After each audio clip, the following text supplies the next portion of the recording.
Assalamualaikum warahmatullahi wabarakatuh. Bismillahirrahmanirrahim. Alhamdulillahirabbil alamin wa bihi nasta'in wa ala umuri dunya waddin wa ala alihi wa sahbihi ajmain. Amma ba'du. Pertama-tama marilah kita panjatkan puji dan syukur kehadirat Allah Subhanahu wa taala di mana pada hari ini saya bisa mempresentasikan mata kuliah Sejarah Pemikiran Ekonomi Islam dengan dosen pengampu Dedi Wahyudi ME. Selawat serta salam marilah kita aturkan kepada junjungan besar Nabi Muhammad Sallallahu Alaihi Wasallam. Semoga syafaatnya melimpah kepada kita selaku umatnya di yaumil qiyamah. Amin ya rabbal alamin. Baiklah, saya akan menyampaikan presentasi saya.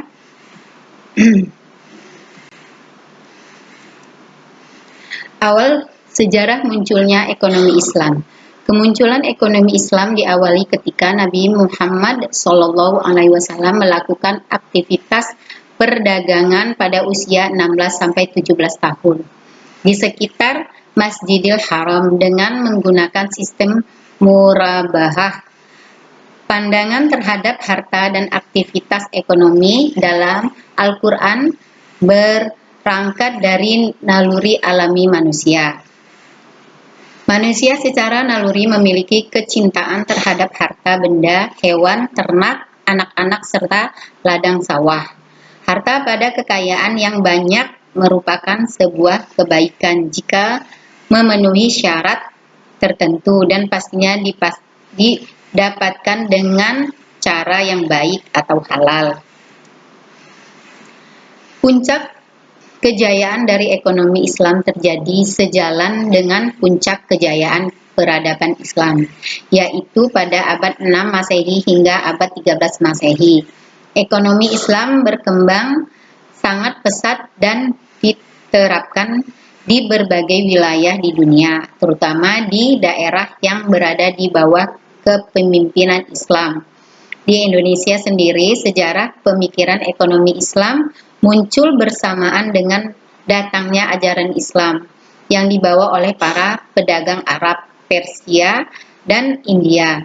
Ajaran serta pemikiran Islam di Indonesia semakin dikenal dengan berdirinya Serikat Dagang Islam atau SDI pada tahun 1912. Perbedaan bisnis ekonomi pada zaman Rasulullah Shallallahu Alaihi Wasallam dengan masa saat ini. Dalam sistem ekonomi pada masa Rasulullah Shallallahu Alaihi Wasallam, Islam mengakui kepemilikan pribadi. Dalam mencari nafkah, kaum muslimin berkewajiban mencari nafkah yang halal dan dengan cara yang adil. Pada zaman Rasulullah Shallallahu Alaihi Wasallam ini juga mulai ditanamkan larangan pembungaan uang atau riba, sebagaimana yang biasa oleh orang Yahudi di Madinah. Perekonomian di zaman Rasulullah SAW berdasarkan syariat Islam dan berlandaskan prinsip-prinsip Al-Quran. Banyak perubahan dan perkembangan pembangunan ekonomi Islam masa di pemerintahan Rasulullah. Hal ini sangat berbeda dengan pasar Indonesia saat ini, di mana nilai-nilai Islam tidak diterapkan padahal Indonesia memiliki masyarakat mayoritas Muslim terbesar di dunia. Apa pentingnya mempelajari sejarah ekonomi Islam? Salah satu jawaban yang paling tepat untuk pertanyaan ini adalah bahwa banyak manfaat jika mempelajari sejarah ekonomi Islam. Jika kita seorang muslim dengan mempelajarinya akan sangat bermanfaat, menambah pengetahuan dan kekaguman terhadap Islam. Karena dalam ekonomi Islam semuanya diatur secara sistematis dan tidak hanya memikirkan bagaimana aktivitas ekonomi yang semata-mata mencari keuntungan, namun lebih dari itu.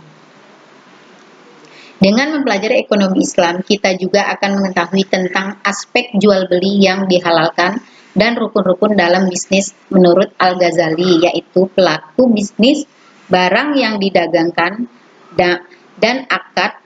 Pelaku usaha harus orang yang sudah akil baligh atau dewasa, bukan anak-anak, bukan orang gila, bukan hamba sahaya, dan bukan orang buta. Jika bisnis tidak mengikuti rukun-rukun ini, maka dianggap tidak syah.